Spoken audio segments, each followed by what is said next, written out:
ఓం నమ శివాయ to everyone. So ఒక ఇన్సిడెంట్ గురించి మాట్లాడదాం మనం వచ్చిన that incident. Before talking about that incident ఒక స్మాల్ గ్లిమ్స్ ఇస్తాను నేను అసలు ఏమైంది అని. ఒక నార్మల్ సెక్యూరిటీ గార్డ్, టెంపుల్లో సెక్యూరిటీ గార్డ్స్ ఉంటారు కదా, ఒక నార్మల్ సెక్యూరిటీ గార్డ్ అండ్ ఆ టెంపుల్కి వచ్చిన భక్తుల దగ్గర ఒక చిన్న దొంగతనం అయింది, బంగారం పోయింది. అండ్ ఈ సెక్యూరిటీ గార్డ్ని పోలీసు వాళ్ళు తీసుకుపోయారు అండ్ చచ్చిపోయాడు, కస్టడీలో చచ్చిపోయాడు నేను. సో ఇప్పుడు బేసికలీ అసలు ఏమైంది, ఎందుకయింది, ఎట్లయింది తెలుసుకుందాం మనం. So I tell you everything. Welcome to our channel. So ఈ ఇన్సిడెంట్ ఏదైతే నేను ఇప్పుడు చెప్పినా కదా, ఇది ఇన్సిడెంట్ తమిళనాడులో అయింది. తమిళనాడులో ఒక నార్మల్ సెక్యూరిటీ గార్డ్, ఆయన పేరు అజిత్ కుమార్. సో ఆయన ఏజ్ ఎంత, 27 years of age. So 27 years of ఏజ్లో ఒక నార్మల్ సెక్యూరిటీ గార్డ్ లెక్క పనిచేస్తున్నాడు ఆయన. అయితే ఆయనది ఏమైందంటే, ఒక నార్మల్ రోజు భక్తులు వస్తుంటారు, రోజు దర్శనాలు అయితే ఉంటాయి గుడిలో. నార్మల్ ఆ రోజు కూడా భక్తులు వచ్చారు. ఒక ఆమె శివగామి అని ఒక ఆమె వచ్చింది, 75 years ఆఫ్ ఏజ్ ఆమెకి. ఆమె వాళ్ళ డాటర్ని తీసుకొని గుడికి వచ్చింది. గుడికి వచ్చినప్పుడు కార్ కీస్ ఉంటాయి కదా, కార్లో వచ్చింది ఆమె. సో కార్ కీస్ ఆయనకి ఇచ్చింది పార్క్ చేయమని. సరే ఓకే అని పార్కింగ్ అయిపోయింది కార్ది. అండ్ వీళ్ళు దర్శనం చేసుకొని రిటర్న్ వచ్చిన తర్వాత గోల్డ్ ఏదైతుందో, కార్లో గోల్డ్ ఉండే అండ్ గోల్డ్ మిస్ అయిపోయింది, గోల్డ్ పోయింది. సో యాజ్ సూన్ యాజ్ వీళ్ళు ఏం చేసారు, దగ్గర శివగంగా పోలీస్ స్టేషన్ ఉంటుంది, వెళ్ళి పోలీస్ కంప్లైంట్ ఇచ్చేసారు. సో పోలీస్ కంప్లైంట్ రిజిస్టర్ చేసుకున్నారు. డన్. ఓకే, ఇప్పుడు పోలీసు వాళ్ళు ఏం చేసినారు, వాళ్ళ ఫస్ట్ ఇన్వెస్టిగేషన్లో మీరు కార్ కీస్ ఎవరికి ఇచ్చినారు అంటే, సో సెక్యూరిటీకి ఇస్తాం కదా అంటే, ఓకే అని ఫస్ట్ సెక్యూరిటీని ఈ అజిత్ కుమార్ అనేట ఆయన అరెస్ట్ చేసుకున్నారు. అండ్ ఆయనతో ఇంకొక నలుగురు అరెస్ట్ చేసేసారు సేమ్ టైంలో. సో దాని తర్వాత వాట్ హ్యాపెండ్ ఇస్, ఈ అజిత్ కుమార్ అనేట ఆయనని ఫస్ట్ క్వశ్చనింగ్ చేశారు. క్వశ్చనింగ్ చేసి పంపించేసారు రిటర్న్.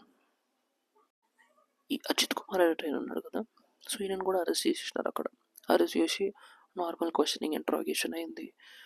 ఏమైంది అని నార్మల్ బేసిక్ క్వశ్చన్స్ ఏవైతే ఉంటాయో అవన్నీ అడిగారు ఆయనని. అండ్ ఆఫ్టర్ దట్ మళ్ళీ రిటర్న్ వదిలేశారు ఆ రోజు ఈవినింగ్. ఈ రోజు అయితే తీసుకున్నారో కస్టడీలకి, అదే రోజు ఈవినింగ్ వదిలేశారు పోలీసులు. సరే ఓకే అయిపోయింది, ఇన్వెస్టిగేషన్ అయిపోయింది అనుకున్నారు ఆయన. బట్ నెక్స్ట్ డే మళ్ళీ వచ్చినారు పోలీసులు.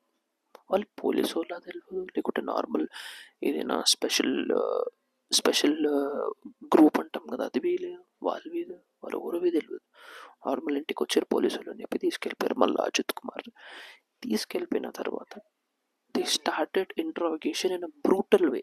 చాలా బ్రూటల్గా ఇంట్రాగేట్ కొట్టారు, చాలా కొట్టినారు.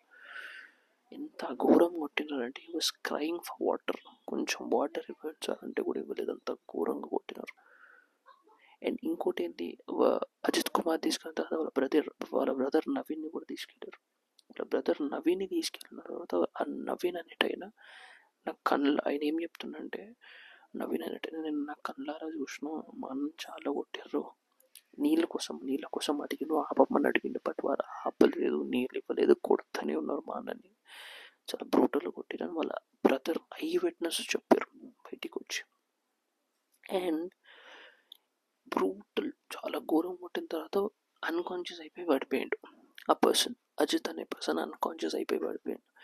అన్కాన్షియస్ అయిపోయి పడిపోయిన తర్వాత ఏమైనా సీదీగా గవర్నమెంట్ హాస్పిటల్ తీసుకెళ్లారు. గవర్నమెంట్ హాస్పిటల్ అది declared him dead. No point.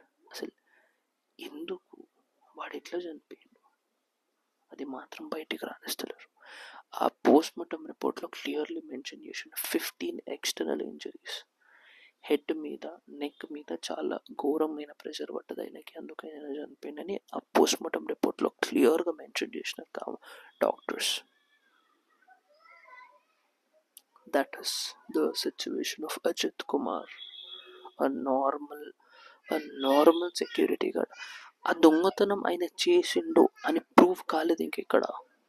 If at all it was proved, then దానికి సర్టన్ స్టెప్స్ ఉంటాయి. వాడు దొంగతనం చేసిండు కాబట్టి వానికి సర్టన్ స్టెప్స్ తీసుకొని మీరు సర్టన్ ఆస్పెక్ట్స్లో చూసి అరెస్ట్ చేసుకొని పనిష్మెంట్ ఇవ్వాలి. బట్ కాదు కదా, ఇంకా ప్రూఫ్ కాలే కదా వాడు చేసిండని, మీ అందరూ మీరు చేసుకున్నారు.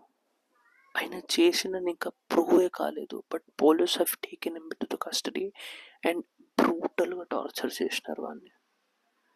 ఓకే, బ్రూటల్గా టార్చర్, కొట్టి చంపేశారు. టు బి గట్టిగా చెప్పాలంటే, పచ్చి చెప్పాలంటే కొట్టి చంపేశారు, కొట్టి చంపేశారు. This is of the system. అయితే వాళ్ళ బ్రదర్ క్లియర్గా వచ్చి చెప్పిండు దట్, క్లియర్గా చెప్పారు దట్ వచ్చి వాళ్ళు మా బ్రదర్ని చాలా ఘోరంగా కొట్టారు, నీళ్ళు అడిగినా ఇవ్వట్లేదు అని చెప్పి చాలా క్లియర్ కట్గా చెప్తున్నారు. సో పోలీస్ ఇప్పుడు చనిపోయాడు కదా అజిత్ అనేటైనా, ఇప్పుడు వీళ్ళు కొట్టడం వల్ల చనిపోయింది అని బయటకు వచ్చింది అనుకో, అది చాలా పెద్ద న్యూస్ అయిపోతుంది. సో వాళ్ళు ఏం చేసారు, ఆయన ఫిట్స్ వల్ల చనిపోయిండు. ఇట్ వాస్ నాట్ పోలీస్ ఏం చేయలేదు, ఆయనకు ఫిట్స్ వచ్చింది, సో అందువల్ల ఆయన చనిపోయింది అని చెప్పి మళ్ళీ పోలీస్ రిజిస్టర్ చేసుకుంది కేసుని.